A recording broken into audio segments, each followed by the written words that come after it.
Watch the manufacturing process of giant steel beams. Finally understood. Why steel beams, in the field of infrastructure, called the greatest invention of our time? Just an inconspicuous I-beam. Bending moment and pressure loads must be considered, thereby increasing the load-bearing strength by dozens of times, to deal with bridge collapse, building collapse and many other problems. This is a large local steelmaking plant. The first step in manufacturing an I-beam.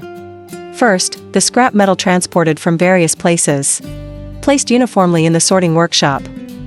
Factory. We receive more than 200 truckloads of various scrap metal every day, to meet the huge consumption in the steelmaking process. The scrap metal is then transferred to the transfer furnace. This is all the raw material needed for the I-beam. Although this iron bucket doesn't look big, but he was able to fill it with 110 tons of scrap metal. The huge dragon gate also slowly opened at this moment. The 1600-degree molten iron instantly illuminates the entire room. Now pour in scrap metal. After the metal and molten iron are preheated, there was a 3-meter high explosion around the fire. This is the first step in metal smelting. Due to high temperature, workers have to wear flame retardant and heat insulating clothing every day. Only in this way can we reduce the risk of cancer. Now enter the key step of the electric hoist. Wild love. The electric hoist is through the graphite electrode. Release electrical energy into the furnace, converting electrical energy into heat. Heat source. A steelmaking method based on. This type of steelmaking is huge, often seen in large steel mills. As the smelting is completed, molten iron pouring down. The temperature at this time is more than 1700 degrees Celsius. The scorching heat makes people only able to watch from a distance, looking at danger, not safe at all. Workers fully armed began to direct transportation. Now we come to the next step of removing the magazines. Because scrap iron is in the smelting process, it will be mixed with many other metals and various impurities. If it is not removed, the quality of the steel structure will be damaged, only by adding appropriate amount of slag remover, to ensure the purity of molten iron. But this is not enough for the 140 tons of molten iron inside. Just one wild link is obviously not enough. Close the furnace door and prepare for secondary refining.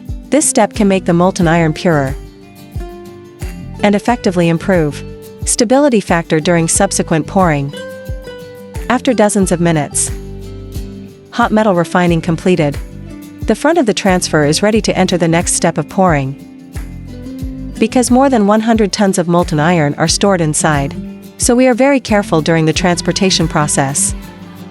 Then the worker cleaned the transmission nozzle. This accessory is used to transfer molten iron. It can make the molten iron in the tank flow more easily to the bottom.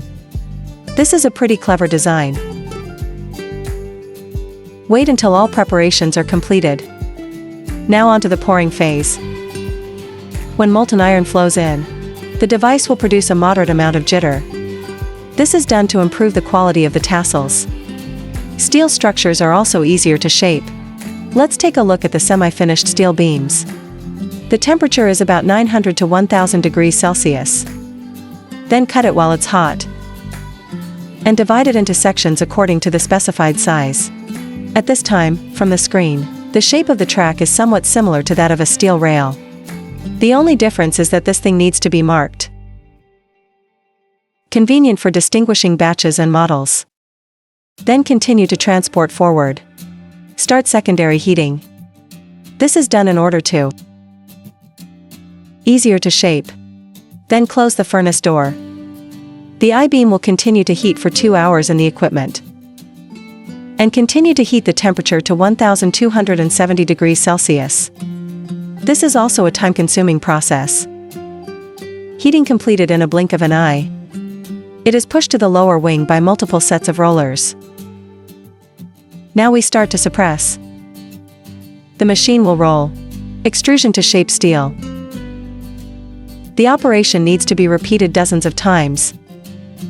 This is the first round of suppression. Let's take a look at the handwheel pressing and forming effect. It looks smaller than the original size.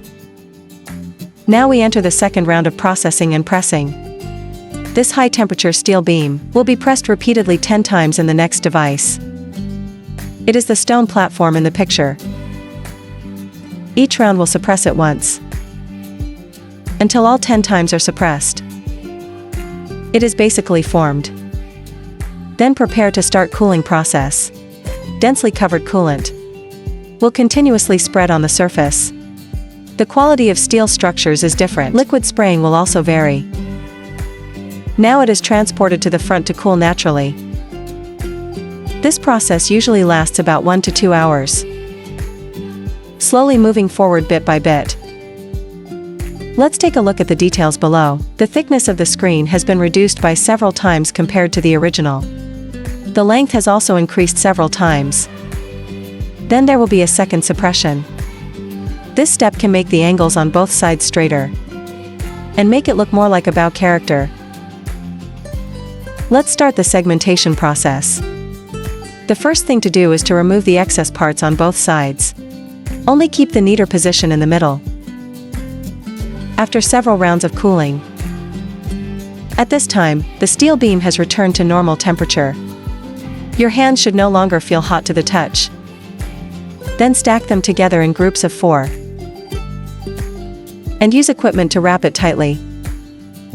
Get here, a complete set of I-beams is formed. Let's take a look at the final product effect. Clean edges. Looks very neat. What do you think of this manufacturing technology?